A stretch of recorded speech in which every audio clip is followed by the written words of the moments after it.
Bonjour, j'avais déjà fait une petite vidéo sur, me semble-t-il, l'Exode, Moïse, l'Arche d'Alliance et la première plaie d'Égypte. Et c'était issu donc de résultats d'une séance de remote view. Et donc, une fois que les séances de remote view ont été faites et étudiées, en général, donc, on révèle à la personne qui a travaillé là-dessus en aveugle quel était le sujet sur lequel, en fait, elle planchait. Et donc, on va voir ici, maintenant, la révélation à deux autres remote viewers qui ont aussi travaillé sur ce cas. For Princess. Princess, you've been working on this target since December, this project. Ils ont travaillé de nombreuses fois dessus, puisqu'a priori, elle a travaillé dessus depuis décembre. Bon, c'est un peu en accéléré, mais je vais vous laisser découvrir sa réaction en direct. For the audience to see.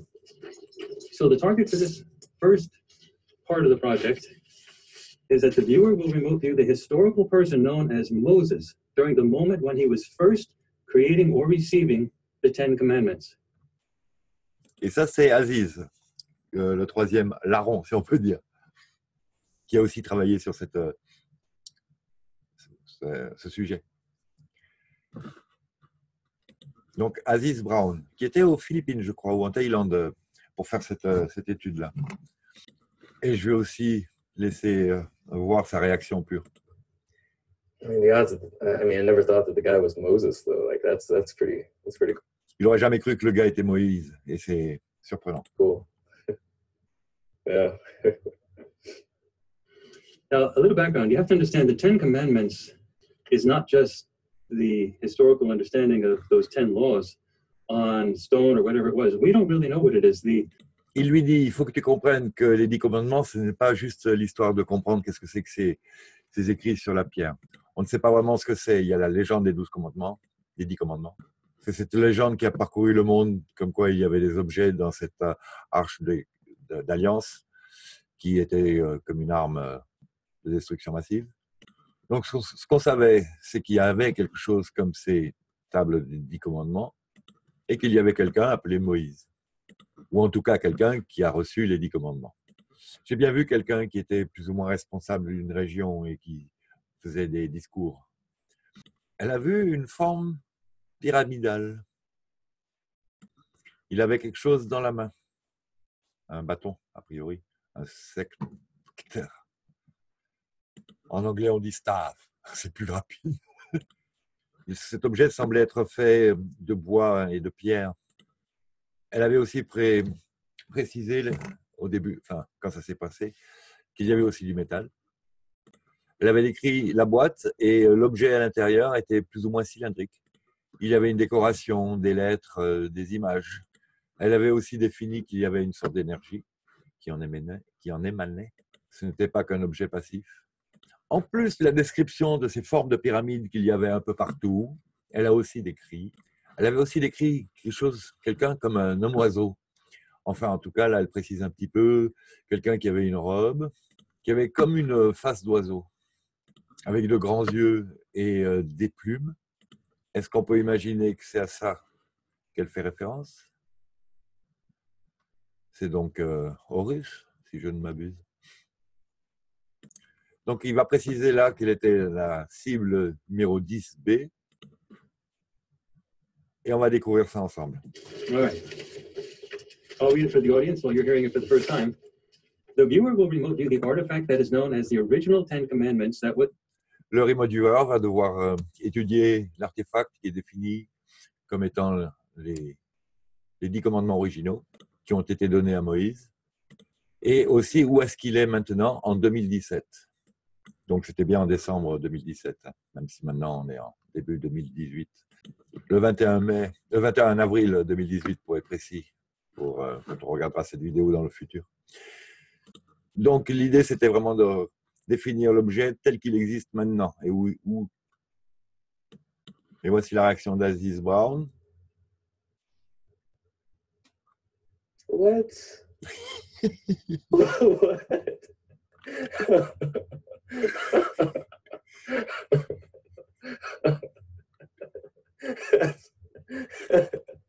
I want to see. I want to relook at my paper sessions for this. This is the original artifact. Yeah, where is it now? Meaning, was it destroyed? Is it gone? Is it over? Is it done? And I have to say that not only did you, Aziz, and Daz all get the same basic. Il s'avère que donc les remote viewers, les trois, ont eu les mêmes indices quant à la réponse à cette question. Et ils ont défini un endroit au Moyen-Orient soumis au conflit actuellement.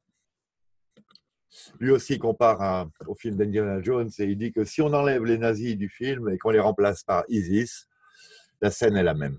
Where's the Ten Commandments now? It literally is the plot of the Indiana Jones film. Just now it's been remote viewed. This is literally Indiana Jones. C'est vraiment le scénario du film Indiana Jones, mais version remote view. Aucun des trois remote viewers n'a défini que cet objet avait disparu. En effet. Il lui est aussi venu l'indice de quelque chose de sombre, une grotte, une cave, une grotte. Donc, où qu'elle soit, c'est un endroit où il y a des conflits en ce moment. C'est un endroit secret, caché. Elle avait défini que c'était comme un temple sacré, caché, mais un temple sacré. Quand elle y est rentrée, c'était humide. C'était comme une grotte. C'était sombre, c'est vieux, c'est un peu ruineux. On dirait que c'est effectivement dans un endroit que personne ne connaît. Eh bien, j'espère que ce n'est pas ce qu'ils sont en train de chercher à coups de missiles à 2,8 millions d'euros. Maintenant, la partie 20C. La Bible judéo-chrétienne dit qu'il y a eu 10 plaies, d'Égypte, je suppose, et que ces plaies ont amené à la libération de Moïse et de son peuple. Donc le sujet du remote view était de trouver tout ce qu'il pouvait quant à l'origine de cette plaie. Percevoir la plaie ainsi que ses causes, ou sa cause. Et donc elle avait défini quelque chose comme un chemtrail. Et un drone, elle ne peut pas dire que c'était un avion, parce que ça ne ressemblait pas à un avion, mais c'était assurément un objet volant. Je suppose qu'on peut appeler ça un UFO, dit-elle, innocemment. And it kind of just all I could see are coming out of it is the smokes, and it reminds me of the chemtrails that we see today. And what was happening as a result of those? And it was causing this like polluted rain or cloud that just killed everything. It was like you could see death all around. You could smell it. It was. Les gens étaient terrifiés. Il y avait de la mort. Ça a commencé à infecter l'eau. Et c'était donc la première des plaies. Donc les plaies ont été créées, demande-t-elle. Eh bien, d'après les données qu'on a, effectivement. Et elle demande, mais on avait des objets volants à l'époque? Regardez son regard. Extraterrestrials, and apparently somebody had the idea of creating this. A priori, donc, il y avait des extraterrestres et quelqu'un a eu l'idée de créer cette plaie afin de pousser le pharaon à lâcher Moïse. Et donc, les Égyptiens, comme Moïse, n'avaient aucune idée de ce que le Dieu dont il parlait allait faire. Mais le Dieu dont il parlait était dans ce vaisseau. Il ne savait pas sûrement ce que c'était que ce vaisseau, s'il le voyait. Donc, il est intéressant pour le public, les auditeurs, téléspectateurs, de se reporter quand même à la vidéo d'origine du Remote View, qu'on trouve sur le site du Farsight Institute, sur YouTube. Et maintenant, pour la partie 20D de la session, et il va lui lire l'énoncé en même temps qu'elle le lit. Let me read it to everybody. The viewer will remote view the personality of Moses as he is crossing the Red Sea during the departure of the Israelites from Egypt as described in Exodus 14.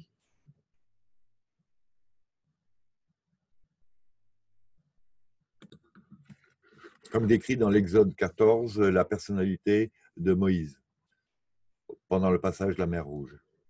Donc elle se rappelle du vaisseau spatial avec des humanoïdes à bord, guidant cette espèce de large astéroïde ou quelque chose dans le genre, qui a frappé l'eau qui éclaboussait, qui a été projetée sur les côtés.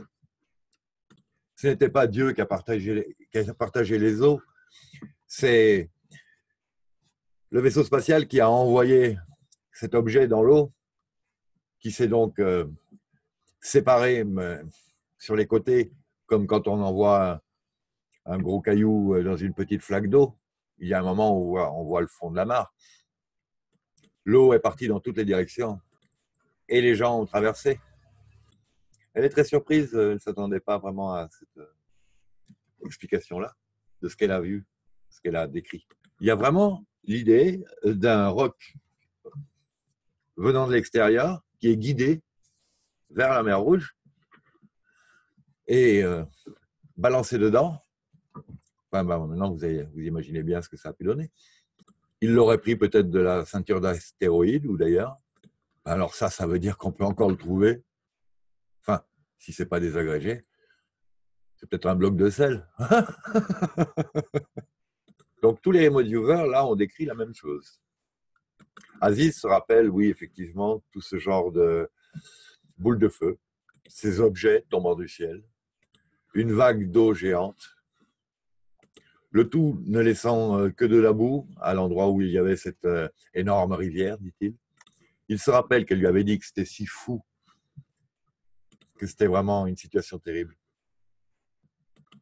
En effet, même si on avait eu la moindre idée, s'ils avaient eu la moindre idée de ce à quoi on les faisait travailler, ce n'est pas du tout, là, à ce moment-là, la description qu'on en a, d'après les livres sacrés, qui font que la planète se déchire depuis 2000 ans.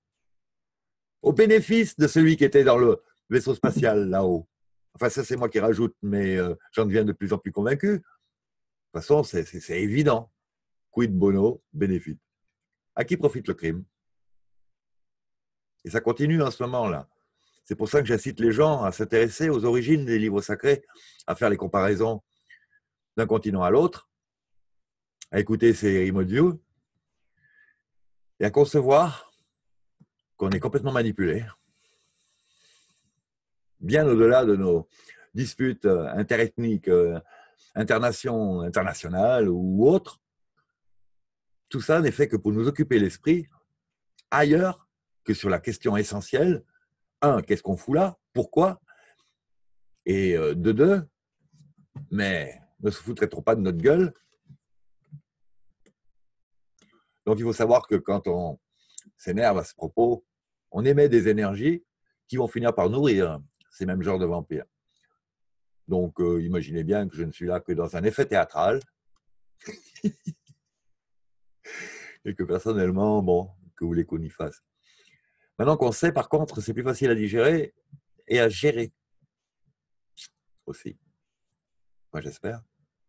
Mais cette dernière partie les a tellement surpris, autant Aziz que Princesse Jeanne, qu'ils pensaient vraiment être devenus complètement tarés, fous. Mais bon, en fait, voilà pourquoi il ne faut pas réfléchir quand on a les données du remote view qui nous viennent en tête, ou sur le papier, ou sur le tableau. Il ne faut surtout pas essayer de les analyser sur l'instant. Il ne faut surtout pas y réfléchir. Il faut laisser venir les émotions, les impressions, les sensations. Ainsi, c'est de la manière dont on travaille. Puisque elle, par exemple, elle fait un peu différemment. Elle va carrément sur place. Elle sent les choses. L'odeur, si ça brûle, elle sent le brûler. Et si c'est sale, elle se sent mal. Donc, en fonction de son psychisme ou d'autres choses, elle travaille de manière beaucoup plus sensitive. Il y a des gens qui vont entendre tout, il y a des gens qui vont sentir tout, il y a des gens qui vont voir tout. Il y a des gens qui vont peut-être arriver à faire les 3 en même temps, voire les 4 et 5, voire plus encore. Pour ceci, je pense qu'on a plus ou moins des capacités de départ, mais par la suite, tout s'améliore avec du travail. Il faut donc de l'entraînement. Et donc, vous pouvez constater que pour cette simple session, ils ont fait au moins 4 séances. Et en fait, vu qu'on en est à la question 20D, voilà, il devait y avoir plus ou moins 20 paragraphes dans ces questions. Et comme il venait de faire aussi la guerre des cieux, donc que j'ai aussi traduit, qui explique la formation de la ceinture d'astéroïdes. Et donc, en résumé, Courtney Brown dit que finalement, ce qui semble, c'est qu'on soit là sur une planète où les extraterrestres restent derrière le rideau et manipulent absolument tout, de façon à provoquer des événements sociaux. C'est du social engineering à grande échelle. Et voir par la suite avec d'autres travailleurs discrets, si on peut dire ça, qui vont s'occuper des cas personnels. Donc effectivement, là, pour le cas auquel on revient, la mer Rouge a vraiment été séparée en deux, mais pas du tout par la volonté de quelqu'un qui psychiquement sépare les flots. Non, non, non, il a juste envoyé un énorme astéroïde en plein milieu et le tsunami créé a créé assez de temps pour que le fond soit assez accessible. Il est possible aussi que le niveau de l'eau n'était pas le même à l'époque. Et à l'époque, elle avait décrit l'eau comme étant bleu clair, mais sacrément perturbée par l'impact. Donc il faut bien comprendre que là n'ont été décrits que quelques points de toute la séance Dream Audio, que je suppose qu'ils vendent ça en DVD, mais il y en a quelques-unes des vidéos là qui peuvent assez cerner déjà le sujet, mais que a priori, si vous achetez le DVD, vous aurez encore beaucoup plus de détails quant à toute la séance et ce qui s'est vraiment passé a priori avec une de plus en plus grande certitude lors de la remise des tables de la loi, du passage de la mer Rouge, de la première plaie d'Égypte et de la personnalité de Moïse, ainsi que de l'endroit où pourrait être plus ou moins l'Arche d'Alliance actuellement. Je peux vous dire que ça va lancer des chasseurs de trésors. Bon, ils ne peuvent pas y aller là, puisqu'effectivement, il y a sûrement un conflit entre chasseurs de trésors. Oui, parce que j'ai vraiment beaucoup de mal à penser que tous ces conflits sont juste dus pour du pétrole et du gaz. C'est vraiment plus que ridicule. Ça, c'est une explication pour nous. Et puis pour qu'ils continuent à éviter de nous donner l'accès aux énergies libres, bien sûr. Bien, je vous remercie de m'avoir suivi et à assez bientôt, j'espère. Bonne journée.